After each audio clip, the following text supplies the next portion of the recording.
ಕಳೆದ ಒಂದು ವಾರದಿಂದ ಪ್ರಿಯಾಂಕಾ ಖರ್ಗೆ ಅವರು RSS ಅನ್ನ ನಾವು ಅಧಿಕಾರಕ್ಕೆ ಬಂದ್ರೆ ಬ್ಯಾನ್ ಮಾಡ್ತೀವಿ ಅನ್ನೋ ಒಂದು ಹೇಳಿಕೆ ಮೇಲೆ ಚರ್ಚೆಗಳು ವಾದ ವಿವಾದಗಳು ನಡೀತಾ ಇದ್ದಾವೆ. 2.5 ವರ್ಷ ಆಯ್ತು ಈ ಸರ್ಕಾರ ಅಧಿಕಾರಕ್ಕೆ ಬಂದು.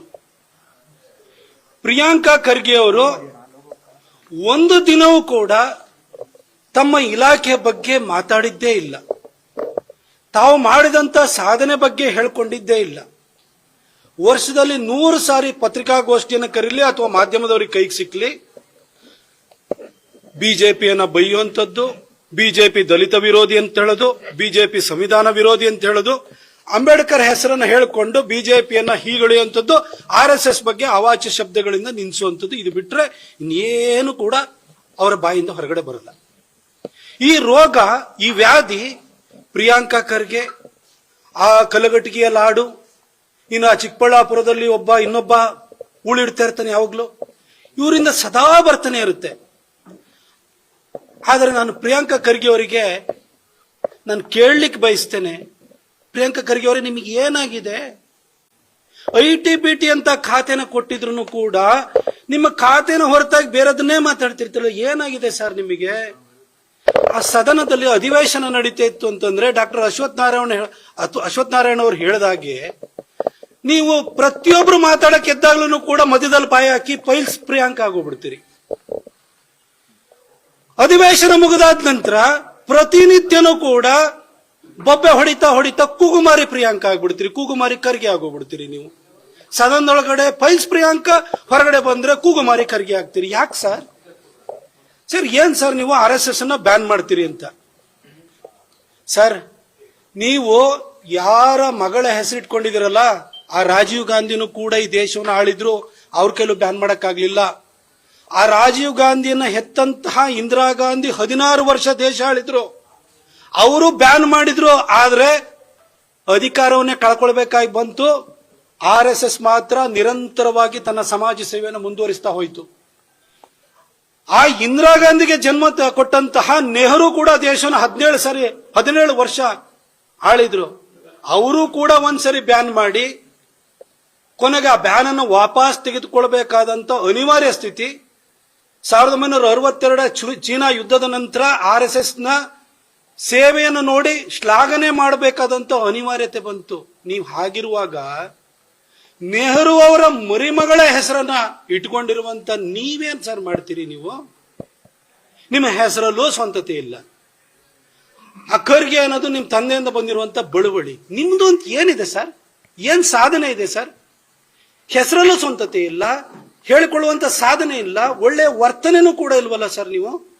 2.5 ವರ್ಷದಿಂದ ನೀವು ITBT ಸಚಿವರಾಗಿ ಏನ್ ಮಾಡಿದ್ರಿ ಹೇಳಿ ಸರ್? KNS ಟೆಕ್ನಾಲಜಿ ಅವರು ಮೈಸೂರಿನಲ್ಲಿ ಬಂದು ಸೆಮಿಕಂಡಕ್ಟರ್ ಯೂನಿಟ್ ಅನ್ನ ಮಾಡಬೇಕಿತ್ತು. ಯಾಕೆ ಸರ್ ಹೋದ್ರು? ಕರ್ನಾಟಕದ ಸಾಫ್ಟ್ವೇರ್ ಉತ್ಪನ್ನ ಮತ್ತೆ ಎಕ್ಸ್ಪೋರ್ಟ್ ಏನಿದೆ ಅದು ಯಾಕಾಗಿ ಹೆಚ್ಚಳ ಆಗ್ತಾ ಇಲ್ಲ? ಯಾಕಾಗಿ ಕಂಪನಿಗಳು ಬೇರೆ ಬೇರೆ ರಾಜ್ಯಗಳಿಗೆ ಹೋಗ್ತಾ ಇದಾವೆ? ಅಣ್ಣ, ಜಗಳ ಒಂದ್ ಮಾಡ್ಬೇಡಣ. ಯಾಕಾಗಿ ಹೊರಗಡೆ ಹೋಗ್ತಾ ಇದಾರೆ ಸರ್? 2.5 ವರ್ಷದಲ್ಲಿ ನಿಮ್ಮ ಖಾತೆಯಲ್ಲಿ ಏನು ಕಡ್ದು ದಬಾಕಿದಿರಿ ಹೇಳಿ ಸರ್? ಸರ್, RSS ಅನ್ನ ಬ್ಯಾನ್ ಮಾಡ್ಬೇಕು ಅಂತ ಹೇಳ್ತಿರಲ್ಲ, ಯಾಕೆ ಮಾಡ್ಬೇಕು ಹೇಳಿ ಸರ್? ಒಂದು ವೇಳೆ RSS ಇಲ್ಲದೆ ಇದ್ದಿದ್ರೆ 1975ರಲ್ಲಿ ಇಂದಿರಾ ಗಾಂಧಿ ಎಮರ್ಜೆನ್ಸಿಯನ್ನು ಹೇರಿ ಸಂವಿಧಾನಕ್ಕೆ 38ರಿಂದ 42ರವರೆಗೂ ತಿದ್ದುಪಡಿಯನ್ನು ತಂದ್ರಲ್ಲ ಸರ್. ಒಂದು ವೇಳೆ ಆ ತಿದ್ದುಪಡಿಗಳ ವಿರುದ್ಧವಾಗಿ RSS ನ ಸಾವಿರಾರು ಜನ ಕಾರ್ಯಕರ್ತರು ಹೋರಾಟವನ್ನು ಮಾಡಿ 1977ರಲ್ಲಿ ಇಂದಿರಾ ಗಾಂಧಿ ಸರ್ಕಾರವನ್ನ ತೊಲಗಿಸಿ ಜನತಾ ಸರ್ಕಾರ ಬಂದು RSS ತನ್ನ ಹೊಕ್ಕುಳು ಬಳ್ಳಿಯಾಗಿದ್ದಂತಹ ಜನಸಂಘವನ್ನ ಜನತಾ ಪರಿವಾರದ ಜೊತೆ ಸಂವಿಧಾನವನ್ನು ಉಳಿಸೋದಕ್ಕೋಸ್ಕರವಾಗಿ ಮರ್ಜ್ ಮಾಡಿ ಸರ್ಕಾರ ಅಧಿಕಾರಕ್ಕೆ ಬಂದಾದ ನಂತರ ಅಷ್ಟೂ ತಿದ್ದುಪಡಿಗಳನ್ನ ತೆಗೆದುಹಾಕಿ 1971ರಲ್ಲಿ ತಂದಂತಹ maintenance of internal security act ಅನ್ನು ಕೂಡ 1978ರಲ್ಲಿ ತೆಗೆದುಹಾಕಿ ಅಂಬೇಡ್ಕರ್ ಬರೆದಿರುವಂತಹ ಸಂವಿಧಾನವನ್ನ ಪುನರ್ಸ್ಥಾಪನೆಯನ್ನ ಮಾಡಿ ಈ ದೇಶಕ್ಕೆ ಅಂಬೇಡ್ಕರ್ ಸಂವಿಧಾನವನ್ನ ವಾಪಸ್ ಕೊಟ್ಟು ಅಧಿಕಾರವನ್ನು ಕೊಡಲಿಲ್ಲ ಅಂದಿದ್ರೆ ಇವತ್ತು ನೀವು ಕೈಯಲ್ಲಿ ಹಿಡ್ಕೊಂಡು ನಿಮ್ಮ ರಾಹುಲ್ ಗಾಂಧಿ ಅಲ್ಲಾಡಿಸ್ತಿದ್ರಲ್ಲ, ಆ ಸಂವಿಧಾನ ಇಂದಿರಾ ಗಾಂಧಿ ಸಂವಿಧಾನ ಆಗಿರ್ತೈತೆ ಹೊರತು ಬಾಬಾ ಸಾಹೇಬ್ ಅಂಬೇಡ್ಕರ್ ಬರೆದಂತ ಸಂವಿಧಾನ ಆಗಿರ್ತಿರ್ಲಿಲ್ಲ. ಆ ಕಾರಣಕ್ಕೋಸ್ಕರ RSS ದ್ವೇಷ ಮಾಡ್ತಿದ್ದೀರಾ? ಇದ ನಿಮ್ಮ ಅಂಬೇಡ್ಕರ್ ನಿಷ್ಠೆ? ಇವತ್ತು ಅಂಬೇಡ್ಕರ್ ಅವರು ಬರೆದಿರುವಂತಹ ಸಂವಿಧಾನ ಸೋಷಿಯಲಿಸ್ಟ್ ಅಂಡ್ ಸೆಕ್ಯುಲರ್ ಎರಡು ಪದಗಳನ್ನು ಹೊರತಾಗಿ ಮೂಲ ಸ್ವರೂಪದಲ್ಲಿ ಇವತ್ತು ಇಡೀ ದೇಶದ ಜನಕ್ಕೆ ರಕ್ಷಣೆಯನ್ನು ಕೊಡ್ತಾ ಇದ್ರೆ ಅದಕ್ಕೆ RSS ದೊಡ್ಡ ಹೋರಾಟ ಇದೆ. ಈ ಹೋರಾಟ ಮಾಡಿದಕ್ಕೋಸ್ಕರ RSS ಬ್ಯಾನ್ ಮಾಡಬೇಕು ಅಂತ ಹೇಳ್ತಿದ್ರ ಸರ್. ಆ ಕಲಬುರಗಿನ ಹೋಗಿ ಅವಸ್ಥೆ ನೋಡಿ ಸರ್. ನಿಮ್ಮ ಅಪ್ಪನು ಸರಿ ಗೆಲ್ಸಿದ್ರು, ಈಗೇನೋ ಸ್ಮಾರ್ಟ್ ಸಿಟಿ ಮಾಡ್ತಿರಂತೆ. ಸ್ಮಾರ್ಟ್ ಸಿಟಿ ಎಲ್ಲ 1 ಗಂಟೆ ಮಳೆ ಹೊಡಿತು ಅಂತಂದ್ರೆ ಕಲಬುರಗಿ ರಸ್ತೆಗಳು ಜಲನಯನ ಪ್ರದೇಶಗಳಾಗಿ ಹೋಗಿರ್ತವೆ, ರಸ್ತೆನಲ್ಲಿ ನೀರು ಹರಿತಾ ಇರ್ತದೆ. ಏನ್ ಸರ್ ಮಾಡಿದ್ರಿ? 3 ಸರಿ ಗೆದ್ದಿದಿರಿ, ಮಂತ್ರಿ ಆಗಿದ್ರಿ. ನಿಮ್ಮಪ್ಪ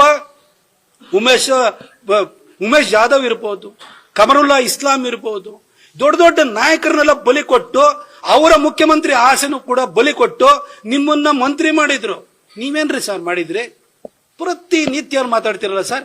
ಬೇರೆ ಏನು ಕೆಲಸ ಅಲ್ವಾ ಸರ್ ನಿಮಗೆ?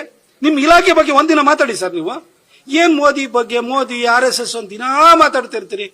ಇನ್ಯಾವ ನಿಮಗೆ ಸ್ವಂತ ಸಾಧನೆ ಹೇಳ್ಕೊಳಕ್ ಬೇರೆ ಯಾವ ವಿಚಾರನೇ ಇಲ್ವಾ ಸರ್? ನಿಮ್ ಬಗ್ಗೆ ಪಾಪ ಅನ್ಸುತ್ತೆ ನನಗೆ. ದಯವಿಟ್ಟು ನಿಮ್ ಇಲಾಖೆ ಬಗ್ಗೆ ಮಾತಾಡಿ ಸರ್. ಇದೇ ತರ ದಿನ ಕೂಗುಮಾರಿ ತರ ನೀವು ಬಬ್ಬೆ ಹೊಡಿತಾ ಇದ್ರೆ ನಿಮ್ಮನ್ನ ಯಾರು ಮುಖ್ಯಮಂತ್ರಿ ಮಾಡಲ್ಲ. ನಿಮ್ಮ ಅಪ್ಪನ್ನೇ ಮುಖ್ಯಮಂತ್ರಿ ಮಾಡಲಿಲ್ಲ ಸರ್ ಕಾಂಗ್ರೆಸ್, ನಿಮ್ಮನ್ನ ಮಾಡುತ್ತಾ? ಸುಮ್ಮನೆ ಇಂತನ್ನೆಲ್ಲ ಬಿಟ್ಬಿಡಿ. ನಿಮ್ಮ ವಿದ್ಯಾರ್ಹತೆ ಇದಕ್ಕೆ ಅನುಗುಣವಾಗಿ ಒಂದಷ್ಟು ಮಾತಾಡಿ. ನಿಮ್ಮ ವಿದ್ಯೆಗೆ ಮೀರಿದಂತ ಖಾತೆಯನ್ನು ಕೊಟ್ಟಿದ್ದಾರೆ. ಆ ಖಾತೆಗೆ ಒಂದ್ ಸ್ವಲ್ಪ ಸಮಯವನ್ನು ವಿನಿಯೋಗವನ್ನು ಮಾಡಿ ಒಳ್ಳೆ ಕೆಲಸವನ್ನು ಮಾಡಿ ಸರ್. ಕರ್ನಾಟಕದಲ್ಲಿ ಪ್ರತಿ ವರ್ಷನೂ ಕೂಡ ಲಕ್ಷಾಂತರ ಜನ ಇಂಜಿನಿಯರಿಂಗ್ ಗ್ರಾಜುಯೇಟ್ಸ್ಗಳು ಹೊರಗಡೆ ಬರ್ತಾರೆ. ಅವರಿಗೆಲ್ಲ ಉದ್ಯೋಗ ಕೊಡುವಂತ ಕೆಲಸವನ್ನ ನಿಮ್ಮ ಇಲಾಖೆ ಮಾಡಬೇಕಾಗುತ್ತೆ. ನಿಮ್ಮ ಸಿದ್ದರಾಮಯ್ಯನವರು ಯುವ ನಿಧಿ ಕೊಡ್ತೀನಿ ಅಂತ ಹೇಳಿ ಬೊಬ್ಬೆ ಹೊಡೆದು 2.5 ವರ್ಷ ಆಯ್ತು, ಇವತ್ತವರೆಗೂ ಪ್ರಾರಂಭನೆ ಮಾಡಲಿಲ್ಲ. ನಿರುದ್ಯೋಗ ಭತ್ಯೆ ಅಂತ ಯಾರಿಗೂ ಬರ್ತಾ ಇಲ್ಲ. ಹೀಗಿರ್ಬೇಕಾದ್ರೆ ಇಲಾಖೆಯಿಂದ ಏನಾದ್ರು ಸಹಕಾರ ಮಾಡೋದ್ರ ಬಗ್ಗೆ ಯೋಚನೆ ಮಾಡಿ ಸರ್.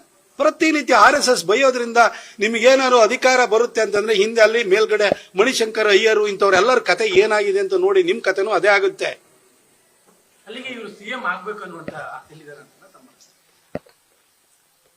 ಈಗ ಈ ವಿಚಾರದ ಬಗ್ಗೆ ಹೇಳಿದೆ. ಪ್ರತಿನಿತ್ಯನೂ ಕೂಡ ಖರ್ಗೆ ಅವರು, ಪ್ರಿಯಾಂಕಾ ಖರ್ಗೆ ಅವರು ಯಾಕಾಗಿ ಬೊಬ್ಬೆ ಹೊಡಿತಾರೆ? ಅವ್ರ ಇಲಾಖೆ ವಿಚಾರ ಬಿಟ್ಟು